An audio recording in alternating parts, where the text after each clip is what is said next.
तो ब्रह्मा जी ने सृष्टि बनाई केवल पैदा कितने लोगों को? केवल 4 लोगों को। 4 ही लोगों से सृष्टि बन गई। आप लोग खुद ही दिमाग लगाएं। इसका मतलब है पूरी की पूरी गप है, सृष्टि ब्रह्मा जी ने नहीं।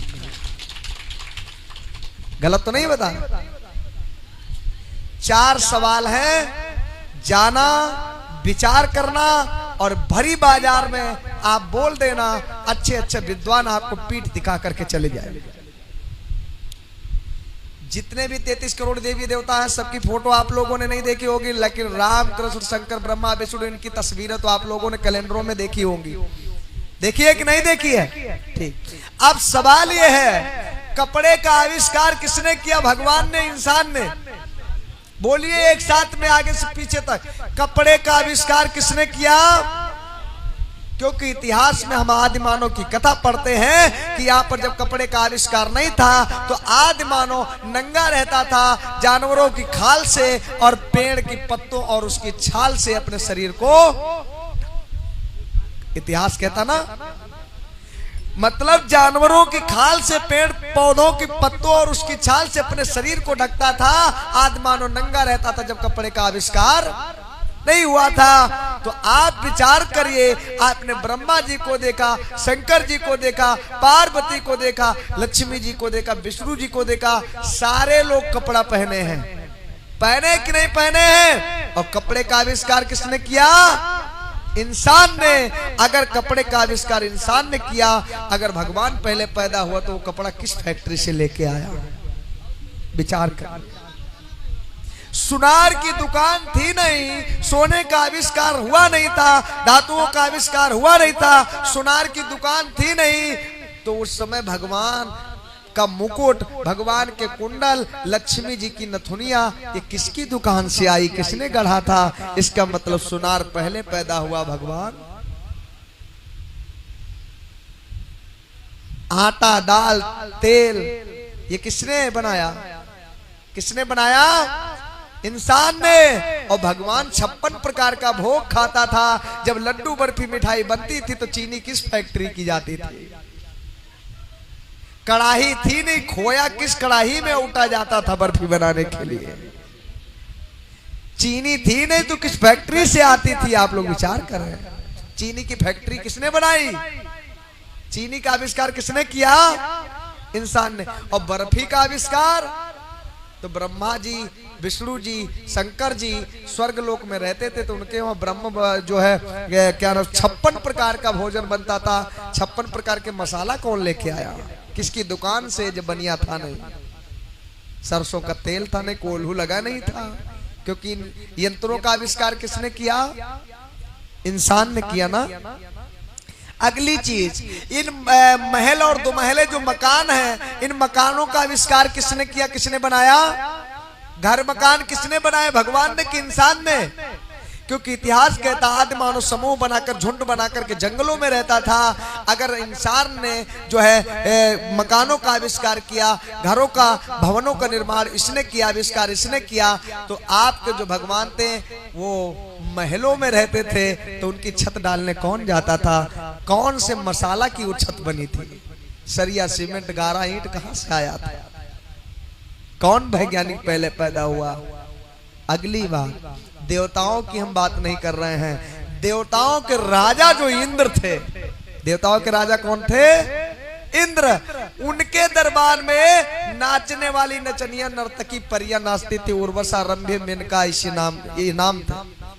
उर्वशी, रंभा, मेनका नाम की परियां उनके वहां नाचती थी। ढोलक बजती थी, नगाड़ा बजता था, हारमोनियम बजती थी, पैरिश बजती थी, घुंघरू भी बांध करके वो नाचती थी। अब विचार करिए, ढोलक बनाने वाला कौन? बजाने वाला कौन? जब देवताओं के राजा इंद्र के दरबार में नृत्य होता था, तो इसका मतलब इंद्र बाद में पैदा हुए और ढोलकिया और नगाड़ा बजाने वाले पहले पैदा हुए। तब तो उनके दरबार में मनोरंजन होता था। जब देवतन के राजा ही नहीं रहे तो देवता कैसे हो सकते हैं? बस मैं इन्हीं बातों के साथ में अपनी वाणी को विराम देता हूं।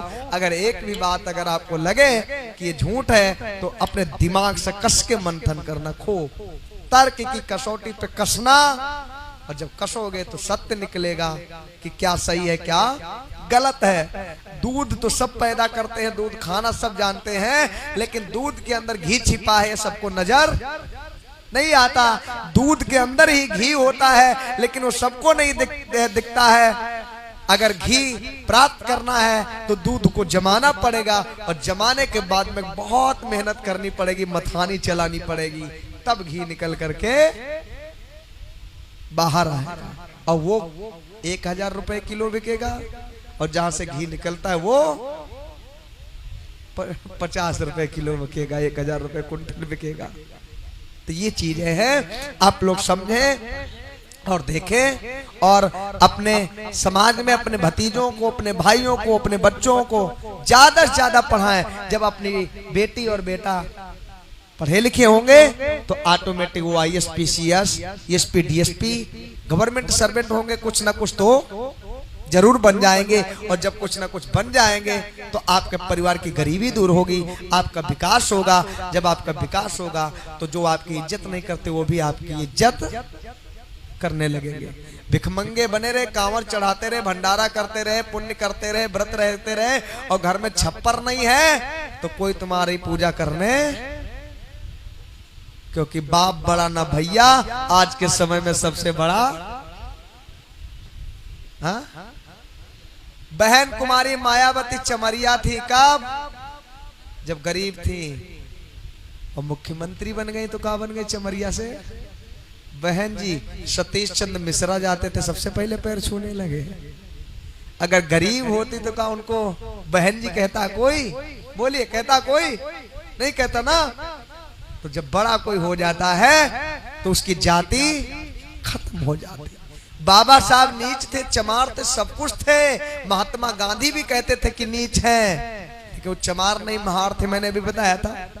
बाबा साहब नीच थे, शूद्र थे, सब कुछ थे। महात्मा गांधी, नेहरू सब जानते थे, लेकिन बाबा साहब के पास जब 32 डिग्रियां हो गई, वो डॉक्टर, मास्टर और बैरिस्टर सब कुछ बन गए, तो नेहरू जी ने सबसे पहले अपनी मौसी की बिटिया उनके संग ब्याह दी।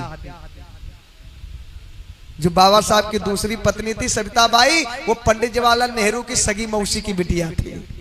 वैसे वो नीच थे, और जब वो सक्षम हो गए तो सबसे पहले अपनी बिटिया भी आए दिए। ये समझिए, जब सक्षम हो जाएंगे तो आपकी जाति खत्म हो जाएगी। अगर आप गरीब है तो किसी भी बिरादरी के हो, इज्जत आपकी। ये जमाना है। और सक्षम आप कब होंगे? हवन यज्ञ का भंडारा कांवर ढोने से नहीं। सुबह 2 घंटियां बजती हैं, एक विद्यालय की और एक देवालय की। देवालय मतलब मंदिर की, एक स्कूल की और एक मंदिर की। मंदिर जाओगे भिखारी बनोगे, स्कूल जाओगे अधिकारी बनोगे। अब तुम्हें क्या बनना है? कौन सी घंटी की तरफ भागना है? मंदिर वाली घंटी की तरफ या स्कूल वाली घंटी की तरफ? ये आपके ऊपर निर्भर करता है। जैसा आप चाहें वैसा बन सकते हैं। हम नहीं कहते कि, मैंने अभी बताया था कि तुलसीदास जी ने अपनी रामचरितमानस में लिखा है कि सकल पदार्थ है जगमाही, कर्महीन नर पावत नाही। दुनिया में सब कुछ है, आप प्राप्त करना चाहो तो सब कुछ प्राप्त हो सकता है, लेकिन कब? जब मेहनत करेंगे, परिश्रम करेंगे तब। बोलिए भगवान बुद्ध की।